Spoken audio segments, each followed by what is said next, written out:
Hello students, good morning to all. आज हम alternating current के बारे में पढ़ेंगे कि अल्टरनेटिंग करंट क्या होता है, उसकी एवरेज वैल्यू या मीन वैल्यू क्या होती है। तो अल्टरनेटिंग करंट क्या होता है? एक ऐसा इलेक्ट्रिक करंट जो टाइम के साथ चेंज हो और अपनी पोलैरिटी को रिवर्स कर देता है, उसको बोलते हैं हम अल्टरनेटिंग करंट। एसी करंट भी बोलते हैं उसको। अल्टरनेटिंग करंट मतलब एसी करंट, एक ऐसा करंट जो क्या करता है, टाइम के साथ चेंज होता है और अपनी पोलैरिटी को रिवर्स कर देता है, उसको बोलते हैं हम अल्टरनेटिंग करंट।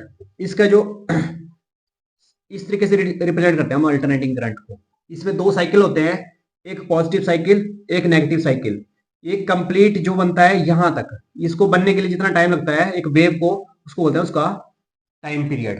मतलब ये क्या कर रहा है, अपनी पोलैरिटी को रिवर्स भी कर रहा है। मतलब जिस इसकी वैल्यू क्या हो रही है, इंक्रीज कर रही है और डिक्रीज भी कर रही है। इसकी एक मैक्सिमम वैल्यू होगी इसकी, जहां पे इसका जो करंट है, करंट का मैग्नीट्यूड मैक्सिमम होगा, उसको बोलते हैं उसकी पीक वैल्यू। पीक वैल्यू मतलब मैक्सिमम वैल्यू। ठीक है। तो जो करंट होता है किसी भी इंस्टेंट पे, उसको रिप्रेजेंट करते हैं हम I equal to I naught sine omega T. Sinusoidal form में करते हैं इसको। मतलब आई नॉट जो होता है वो होती है पीक वैल्यू ऑफ करंट। अब पीक कब होगी? जब साइन ओमेगा टी जो होता है 1 के बराबर हो, तब होती है उसकी पीक वैल्यू। मतलब ओमेगा टी जो होता है वो 90 डिग्री के बराबर होना चाहिए, या पाई बाई 2, तब होगी करंट की मैक्सिमम वैल्यू। ये होती है किसी भी इंस्टेंट पे, at any instant of time the current is equal to I naught sine omega T. ये होती है अल्टरनेटिंग करंट की वैल्यू। अब पढ़ेंगे हम एवरेज वैल्यू और mean value of alternating current. ठीक है, कि इसकी जो एवरेज वैल्यू होगी वो क्या होगी। पहले एवरेज वैल्यू होगी सिर्फ एक ही साइकिल के लिए, इसको बोलेंगे हम पॉजिटिव साइकिल, ये इसको बोलेंगे नेगेटिव साइकिल। इसके लिए अलग होगी, दोनों के लिए सेम होगी। बेसिकली जो एवरेज वैल्यू होगी ना, टोटल जो होगी वो जीरो होगी इसकी, क्योंकि जितनी पॉजिटिव होगी उतनी नेगेटिव होगी। तो अब पढ़ेंगे हम एवरेज वैल्यू, और इंपॉर्टेंट कंसेप्ट है एवरेज वैल्यू और मीन वैल्यू। मतलब ये वो वैल्यू होती है अल्टरनेटिंग करंट की, जो एक होता है स्टेडी करंट। जो स्टेडी करंट होता है वो होता है कांस्टेंट करंट। ठीक है। तो हमारे पास जो इसकी डेफिनेशन आ जाती है, डेफिनेशन आती है मीन वैल्यू और एवरेज वैल्यू की। मीन वैल्यू और average value, it is that value of steady current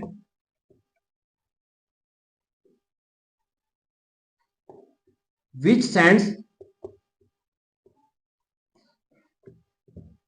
same amount of charge through circuit in a given time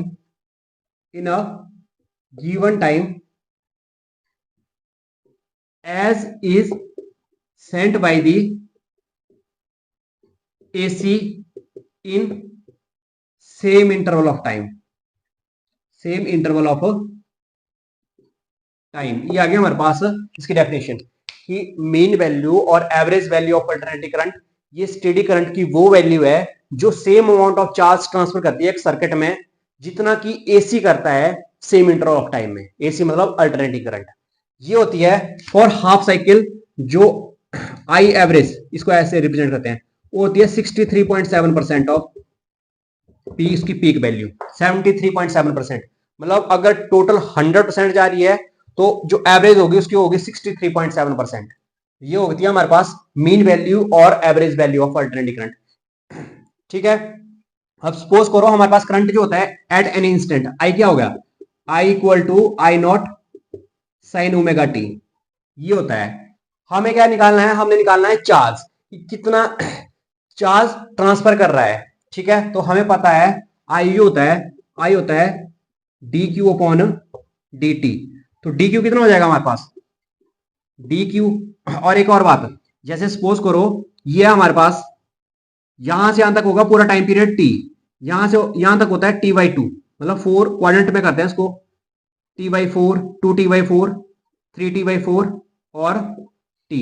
अगर हाफ साइकिल के लिए ले रहे हैं हम, तो हमारे पास 0 से लेके t/2 तक रहेगी लिमिट। तो डी क्यू कितना हो जाएगा हमारे पास, आई इंटू डी टी। आई की वैल्यू हमारे पास है तो डी क्यू की वैल्यू क्या हो जाएगी हमारे पास, D Q equal to I naught sine omega T into D T. ये आ गया हमारे पास स्मॉल चार्ज ट्रांसफर किया।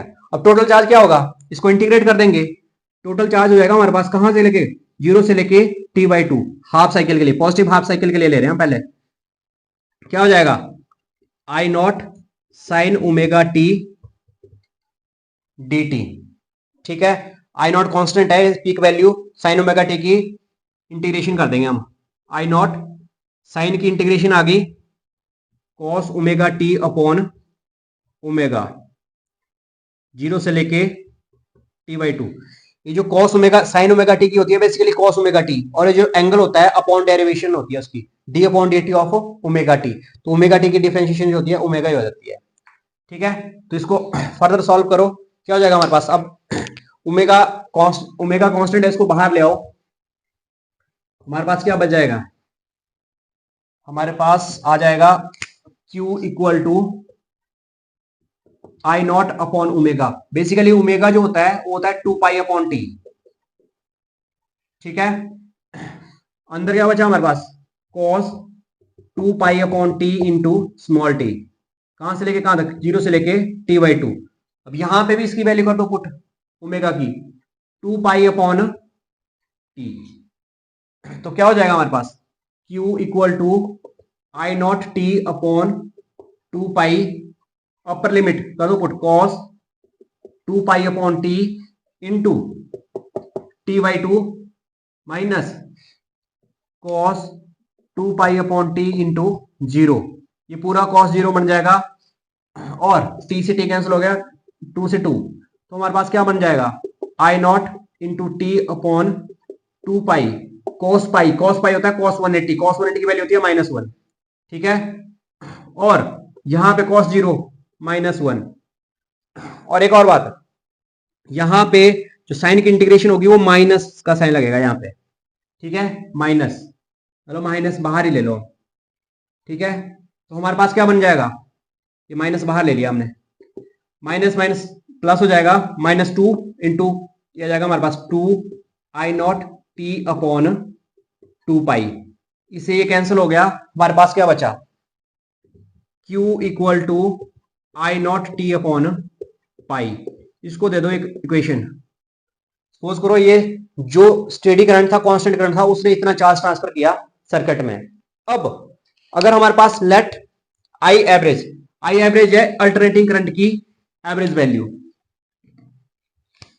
Late I a be the average value of alternating current, जो क्या कर रही है, Q चार्ज ट्रांसफर कर रहा है during half cycle T by to. तो हमारे पास चार्ज क्या हो जाएगा, हमारे पास फॉर्मूला है चार्ज का, क्या होता है, करंट इनटू टाइम।